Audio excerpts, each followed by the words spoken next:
everyone, so now I'm gonna tell you a story about a cat. Yes, once upon a time there was a cat sleeping, and then there was a dog coming up to her. Yeah, just so you know, the cat has some kind of a circle to prevent anything that may affect her. She just didn't want to be disturbed, and she kind of lonely, I have to say. So the dog she came up to her to be friends, but of course she was ignored by the cat. The cat was like, "No, I don't want to be friends with you. I want to be alone, okay?" But the dog should give some kind of cake. So who can refuse food, right? So the cat should reach out to the cake, and then, boom, there was the dog. So the dog just was trying to trick the cat into friendship. So I'm not going to tell you a story about a cat and a dog. It's going to be my real story of how it was tricked into friendship. So stay tuned. Okay, now let's start off by introducing. This is me, and this is my best friend. Let's just call her Punch. Is her favorite name. Everything started from our junior high on the first day. It was before class, and yes, I was dreaming.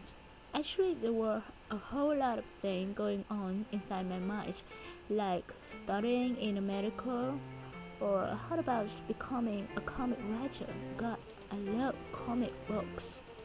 And yes, there was my mom.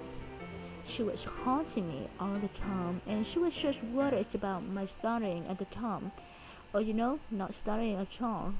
And there were a lot of other different things I cannot remember. And then she came. I think she was just curious about me. Who is this girl sitting in the class not talking to anyone? Well, I wasn't really not talking to anyone anytime, and it wasn't the first time we met, but I think it was the first time she was questioning about me, and at that point she decided that we could be friends. So I was like, okay, let's be friends because I have a plan for you. How about you being my assistant?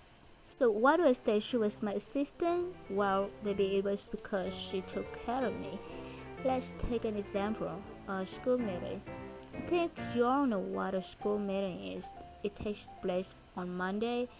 Everyone in the school gather around in the schoolyards, listening to teachers and students talking about, I don't know, I don't care. But it was really crowded on that day. So a student has one thing called a stool to sit on in an outer street. But when it came to school every Monday, I was late as usual, and apparently there was no more place for me.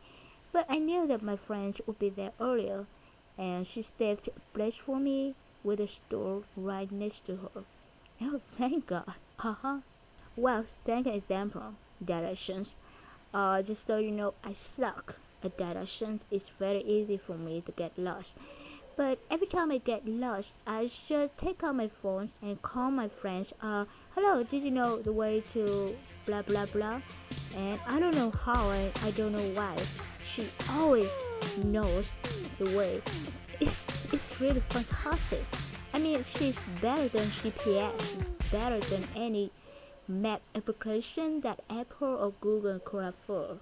So with everything she offers me, like food, or it's the pizza in case you cannot recognize, transportation, books, medicine, everything. She's pretty much a nanny to me.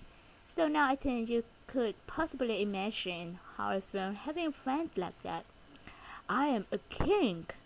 Yeah, I have got the best assistant in the world, but don't you think she's perfect? Well, she's annoying sometimes. I mean, really annoying.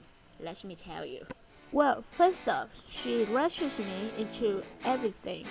Like, I'm kind of a lazy person who just enjoy a relaxing lifestyle, doing nothing, wasting my time. And I have some kind of ideas inside my head, but I'm too lazy to do anything. But that evil girl will show up every time.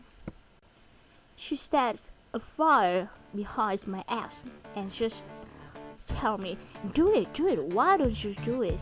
Every time. It's really irritating, you know. She's not my mom. God, I hate that. I just want to rest, but because of the fire she set, I just have to run. I have to move, run and run towards my destination, chasing my dreams. Well, the second annoying thing about her is that she convinces me that that's not enough, ever.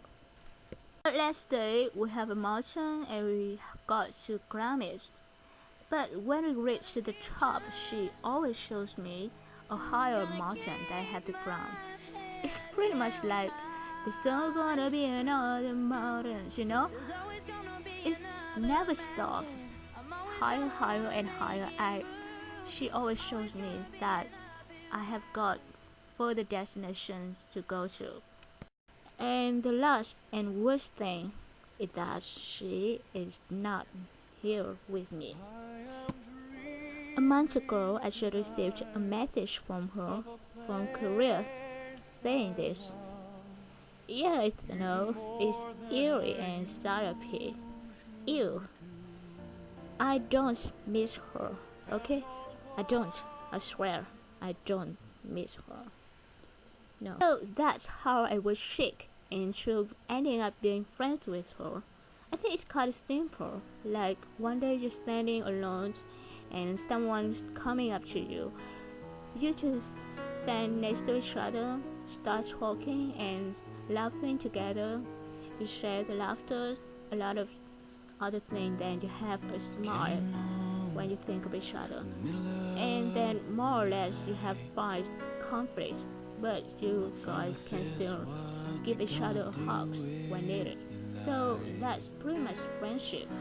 I mean, it's interesting if you're a girl and you could find a girlfriend that makes you think, I want to find a male version of you because you're so nice and you know me better than I know myself.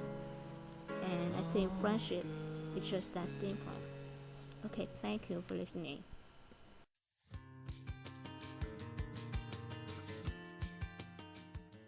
Oh, I forgot about your bottom.